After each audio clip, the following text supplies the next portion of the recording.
You're never going to be great if you don't look for the 5%. You know, I think that you can pick up from talking to me that I'm not on a different level, okay? These are pretty simple, basic tools. And so nobody out there is listening to him and saying, God darn, he's just using words and he's just so much smarter than me, so I'm not going to become worth $5 billion. That book is bullshit, okay? He's just naturally smarter than me. I think you can see that I'm no smarter than anybody else in this room. I just use certain little basic tools to be successful every day. Take the word no out of your vocabulary. Worry about your customer. No spare customers. Use the 95-5 rule. Separate yourself from everybody else. Be the bull at whatever you do. And on and on and on.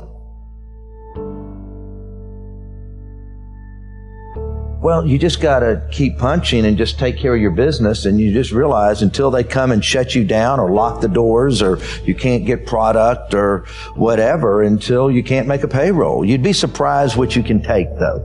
And you just keep punching and punching, and believe it or not, times, get good. And it goes back to what I once again preach. When times are really bad, we forget they're ever going to be good again. And when times are really good, we forget they're going to be bad again. I don't fear anything, but I worry about everything. And the day you stop worrying in good times, the paddle will get you behind. And so as great as things are in life, I know you're only a few steps or a few incidents away from something bad happening. You can never forget it. I'm taking the next steps right now to get to the next level. Because that's my sport. Let's go play pickup basketball. Let's go to the office and play business. And that's what I do every day. I go to the office and play business. You got to know what you know and what you don't know. And I knew that I understood business. I think if you know business or not.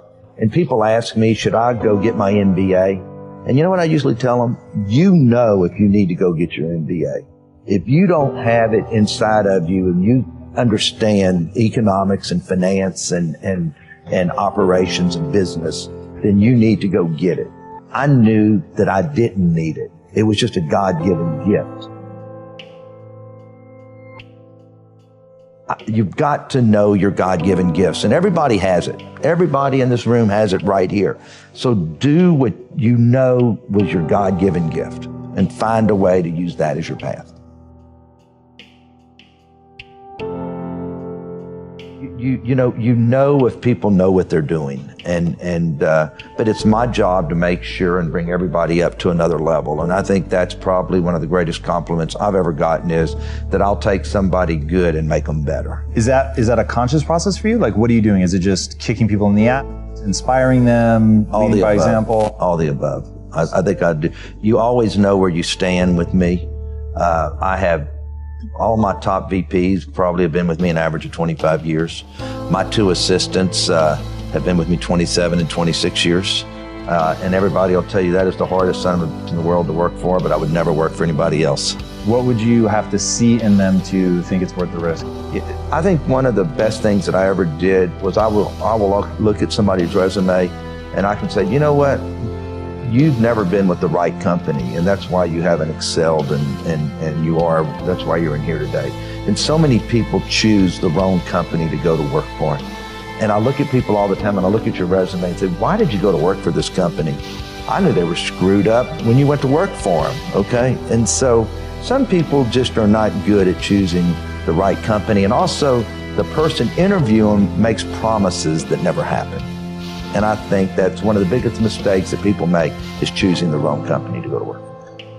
Do they really have good liquidity? Are they going to be in business? Are they an acquisition target where all of a sudden that they are and you're going to get bought and probably laid off?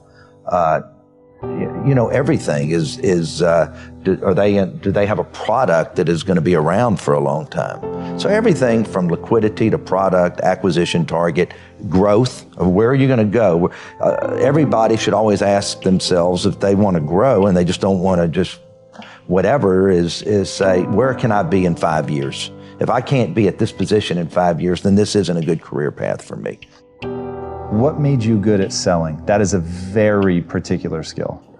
Even today, it's all about, somebody said, why are you so successful? Because I sell. And even when you go out and you raise billions of dollars in debt and you're meeting with debt holders, you're still selling yourself. That's what it's all about. You're not just selling the deal. When I was public for 18 years, okay, and you're selling equity, I did 5 follow-on offerings, the most a restaurant company ever did when I was public. And you are selling yourself, and you know your numbers, you know your business, and you make yourself that you know more than everybody else, even if you don't. Let's do it another way. Let's go back to 10 years old. I walked around with my business, my briefcase, full of business. There was no business in it, but I wanted to be a business guy, but you really didn't know what it was. By junior high, I was buying candy and reselling it at school. By high school, I was already trading on the stock market. That's just, hey, doing whatever it took to make money. I always wanted to make money. I always had money, even when I was a kid, because I always worked whatever job I could find, whether it was mowing somebody's yard or washing cars or selling lemonade to the construction workers. It was just always about making money. So at 21, I sold vitamins. I started building homes, building shopping centers. By the time I was 26, I built my first hotel. By the time I was 25, I told myself I'll have my first jet at 35, and I did. You tend to know more about any deal, anything going on in your company than anybody else. I want to know how. How do you master it to that level? Well, I mean, I can't get into some details that people know that I don't know, but if you walk into my office for a meeting, I don't care what department you're in, I will pick apart whatever you have. And you better know your numbers when you walk in there with a spreadsheet, or you better have your ads right if you're the marketing person walking in. But you also, you know if people know what they're doing. But it's my job to make sure and bring everybody up to another level. And I think that's probably one of the greatest compliments I've ever gotten, is that I'll take somebody good and make them better. Know your numbers. No matter what business you're looking at, always know your numbers. Number 2, realize that we're not successful if that consumer does not come to us, whether they're eating in your restaurants, whether they're playing in your casino, and whether, if you don't have a good product on that basketball court, the fans are not going to come and buy those tickets, the sponsors aren't going to come, and therefore you're not going to have the money to pay for those good players next year. You're not going to be able to pay Russell Westbrook and James Harden each $40 million a year. You've got to always remember, we're only as good as us taking care of that consumer. One of the things I teach everybody, and especially my kids, don't assume anything. People think if somebody walks in and gives you an answer, that it's the right answer. And even when I tell somebody to do something, I don't assume they went and did it. I'll ask them a week later, did you do that I asked you to do? Because that was really important to me. Oh my gosh, I didn't do that. And I think that's the biggest mistake people make, is don't assume that everything's running right. Don't assume anything.